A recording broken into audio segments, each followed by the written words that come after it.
విచారణ జరిపి ఒక నిర్ణయం తీసుకోవాలి, ఆ నిర్ణయాన్ని సుప్రీంకోర్టుకు తెలియజేయాలంటూ కూడా ఏదైతే సమయం ఇచ్చారో ఆ సమయం మించిపోయినా కూడా ఇప్పటి వరకు కూడా ఎలాంటి రెస్పాన్స్ లేదు అంటూ కూడా సుప్రీంకోర్టు అయితే సీరియస్ అవుతున్న సందర్భాలు ఉన్నాయి. సో దీనికి సంబంధించి అటు బీఆర్ఎస్ కానీ బీజేపీ కానీ సో రెండు కూడా మరీ ఒక రెండు పిటిషన్లు అయితే సుప్రీంకోర్టులో దాఖలు చేశారు. మరికొద్ది సమయంలోనే ఆ రెండు పిటిషన్లు కూడా విచారణకు వచ్చే సందర్భాలు అయితే కనిపిస్తున్నాయి.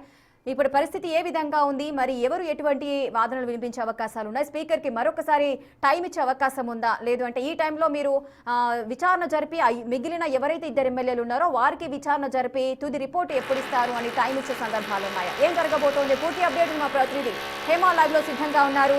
హేమ, మరికొంత సమయంలోనే అటు సుప్రీంకోర్టులో వాదనలు జరిగే అవకాశాలున్నాయి. అనర్హత పిటిషన్లకు సంబంధించి స్పీకర్ పైన అటు బీఆర్ఎస్ బీజేపీ రెండు కూడా పిటిషన్లు దాఖలు చేసిన సందర్భాలు ఏ విధంగా చూడొచ్చు?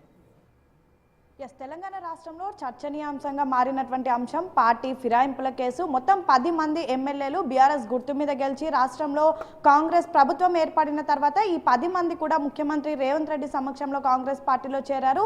సో తక్షణమే వీళ్ళని అనర్హులుగా ప్రకటించండి, వీళ్ళ సభ్యత్వాన్ని రద్దు చేయండి అంటూ కూడా నేరుగా స్పీకర్ని బీఆర్ఎస్ ఎమ్మెల్యేలు కోరారు. సో మొదటిగా స్పీకర్ ఈ విషయంలో ఎటువంటి నిర్ణయం తీసుకోకుండా జాప్యం చేయడంతో నేరుగా హైకోర్టుని ఆశ్రయించారు. హైకోర్టు కూడా స్పీకర్ నిర్ణయానికే వదిలేసింది. సో హైకోర్టు ఇచ్చినటువంటి నిర్ణయం సానుకూలంగా లేదు అంటూ మరొకసారి సుప్రీం ధర్మాసనం మెట్లెక్కినటువంటి పరిస్థితి. అయితే సుప్రీం మొదటిగా ఈ కేసుని విచారించి స్పీకర్కి 4 వారాలు మొదటిగా ఒక గడువిచ్చింది.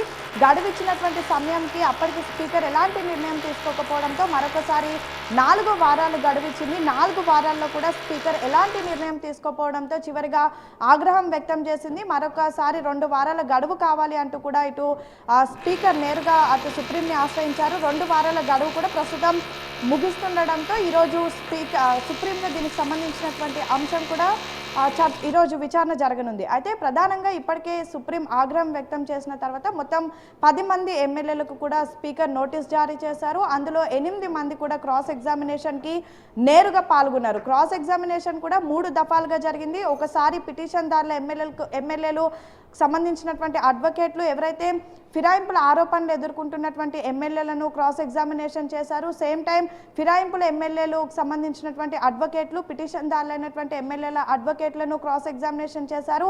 అనంతరం ఆరోపణలు ఎదుర్కొంటున్నటువంటి ఎమ్మెల్యేలు అదేవిధంగా పిటిషన్దారులైనటువంటి ఎమ్మెల్యేలు బీఆర్ఎస్ ఎమ్మెల్యేలు అంతా కూడా క్రాస్ ఎగ్జామినేషన్లో నేరుగా పాల్గొన్నారు. అయితే ఇప్పటికే మొత్తం 8 మందిని విచారించినటువంటి స్పీకర్ గడ్డం ప్రసాద్ 8 మందికి కూడా అంటే నేరుగా క్రాస్ ఎగ్జామినేషన్లో పార్టిసిపేట్ చేసిన 8 మంది ఎమ్మెల్యేలకు కూడా ఇప్పటికే క్లీన్ చిట్ ఇచ్చారు. అటు డాక్టర్ సంజయ్ కానివ్వండి, కాళ యాదవ్ కానివ్వండి, పోచారం శ్రీనివాస్ రెడ్డి కానివ్వండి, ఇలా గూడెం మైపాల్ రెడ్డి మొత్తం 8 మంది ఎమ్మెల్యేలు కూడా బీఆర్ఎస్ ఎమ్మెల్యేలే అంటూ గుర్తిస్తున్నామంటూ కూడా క్లీన్ చిట్ ఇచ్చారు. అయితే ఈ 8 మందికి సంబంధించి ఏవైతే ఆరోపణలు చేస్తున్నటువంటి బీఆర్ఎస్ ఎమ్మెల్యేలు సరైన ఆధారాలు ఇవ్వలేదు అంటూ కూడా వాళ్ళందరికీ క్లీన్ చిట్ ఇచ్చినటువంటి పరిస్థితి. అయితే సుప్రీం మొత్తం 10 మంది ఎమ్మెల్యేలకు సంబంధించినటువంటి నిర్ణయం వీలైనంత త్వరగా తీసుకొని సుప్రీంకి అది తెలియజేయాలి అంటూ కోరినప్పటికీ ఇప్పటికీ కేవలం 8 మంది ఎమ్మెల్యేల నిర్ణయం మాత్రం ఈరోజు సుప్రీంకి అటు స్పీకర్ ఇవ్వనున్నారు.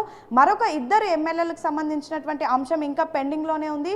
సో వీళ్ళిద్దరిపైన ఎలాంటి నిర్ణయం తీసుకోబోతున్నారు అనేది ఒకవైపు కీలక చర్చగా మారితే మరొక వైపు అసలు సుప్రీం ఇప్పుడు మరొకసారి స్పీకర్కి గడువిస్తుందా లేదంటే సుప్రీమే నేరుగా ఏదైనా నిర్ణయం తీసుకోబోతుందా అనేది మాత్రం ప్రస్తుతం ఉత్కంఠ నెలకొంది. ఎందుకంటే మొత్తం ఇప్పటికే బీఆర్ఎస్ ఎమ్మెల్యేలు పదే దీనికి సంబంధించినటువంటి అంశం ఎప్పుడైతే విచారణకు వచ్చిన ప్రతిసారి కూడా దీనిపైన వీలైనంత త్వరగా యాక్షన్ తీసుకోవాలి అంటూ కూడా కోరుతున్నటువంటి పరిస్థితి.